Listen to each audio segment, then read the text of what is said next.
The first time Kaelin met Princess Ceres of the Lemurian Empire, she looked at him as though he were beneath her boots. He was only a human mechanic then, standing awkwardly in the docking bay on the edge of the trade world of Haraxis IV.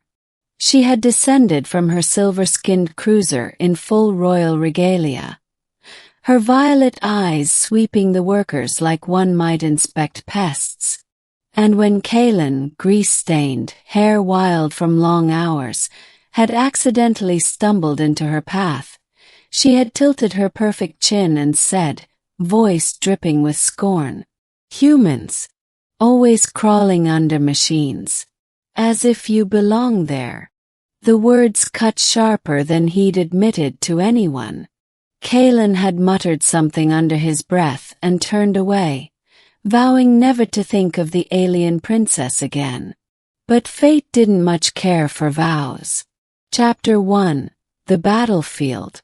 2 years later, Kaelin stood at the edge of a smoking crater on the war-torn planet of Drevos.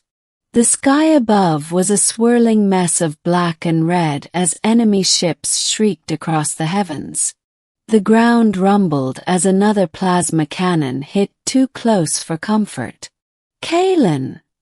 someone shouted over the comms. "We've got wounded coming in. Set up the triage station now." Kaelin grabbed the medpacks from his hoversled and sprinted toward the wrecked transport where soldiers were dragging in the injured.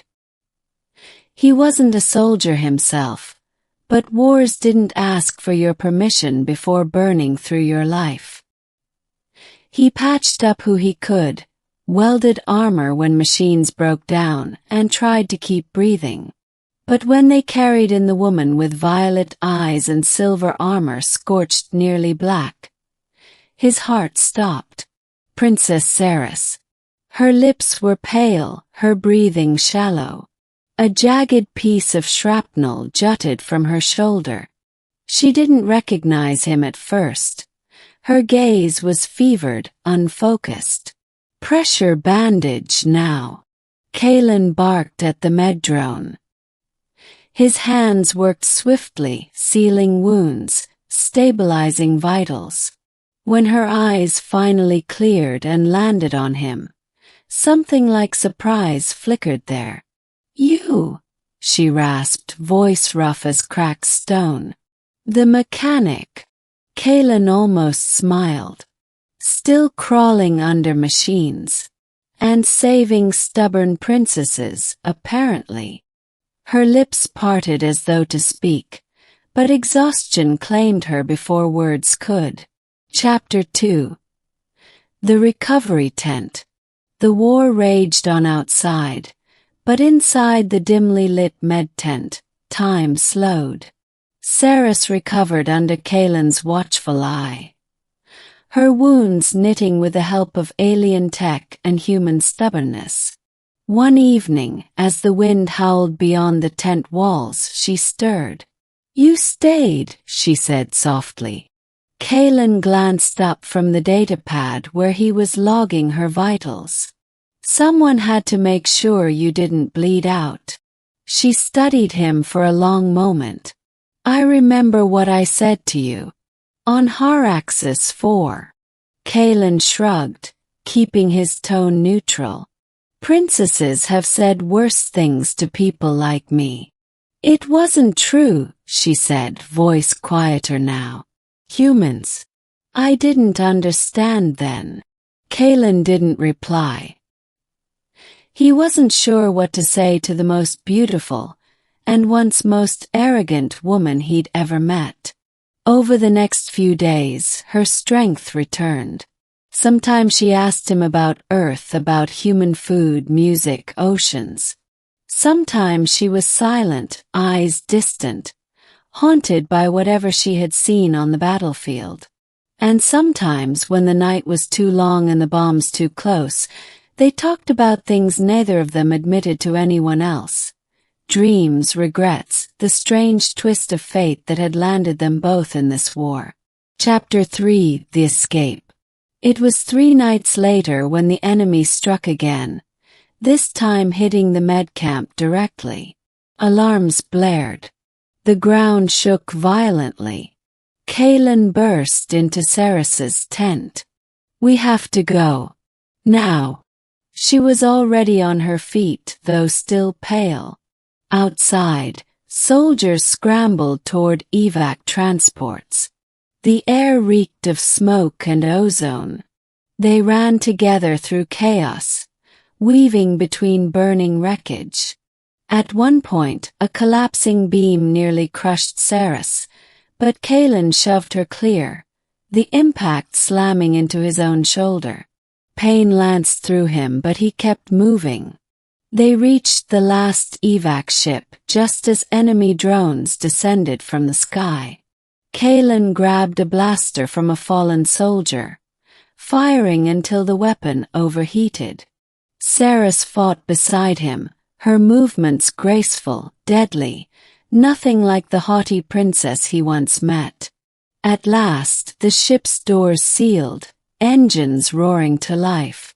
As they shot into the sky, leaving the burning planet behind, Ceres turned to Kaelin. "You saved my life," she said. Kaelin gave a half-smile despite the ache in his body.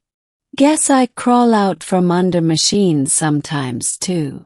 For the first time she laughed, a sound soft and startling amid the ruin they'd left behind.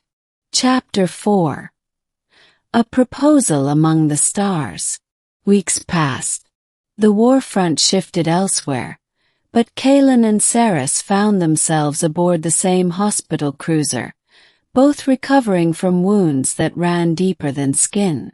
They spent hours in the observation deck, watching stars crawl past. Sometimes they spoke. Sometimes they didn't need to. One evening, as a comet streaked across the void, Ceres said quietly, "I was raised to think humans were less, that our empire was above all others.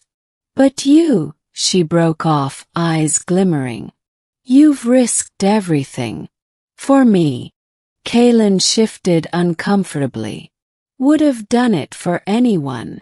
"No," she said firmly. "Not like this. Not the way you fought for me." Silence stretched between them, filled only by the hum of the ship. Then, with a steadiness that surprised even herself, Ceres said, "When this war ends, I want to return to my people, as their ruler. But I want you beside me, not as a soldier, not as a servant." Her violet eyes locked on his. "As my chosen, my bridegroom." Kaelin blinked, stunned. You want to marry me?" "I once insulted you," Ceres said softly. "Now I want to spend my life proving I was wrong." Chapter 5. The answer. Kaelin thought of the first time he'd seen her, all cold beauty and disdain. He thought of the battlefield, the nights in the med tent, the escape through fire and blood.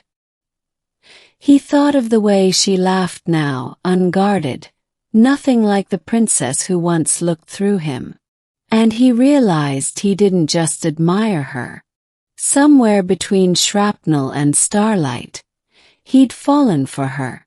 "Ceres," he said slowly, "I'm just a mechanic.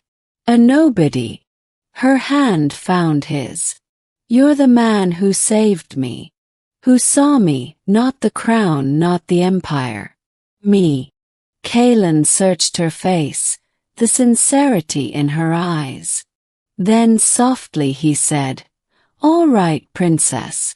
I'll be your bridegroom." Epilogue. Under the new sun. The war ended months later. On the steps of the Lemurian palace, beneath banners of truce fluttering in the wind, Princess Ceres of Lemuria married Kaelin of Earth.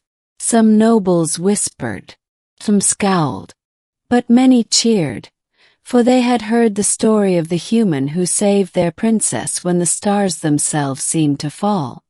And when Ceres looked at Kaelin beneath the new sun of peace, her smile held none of the cold pride she once wore like armor. Only love, the kind born in fire, carried through darkness, and made stronger than war itself.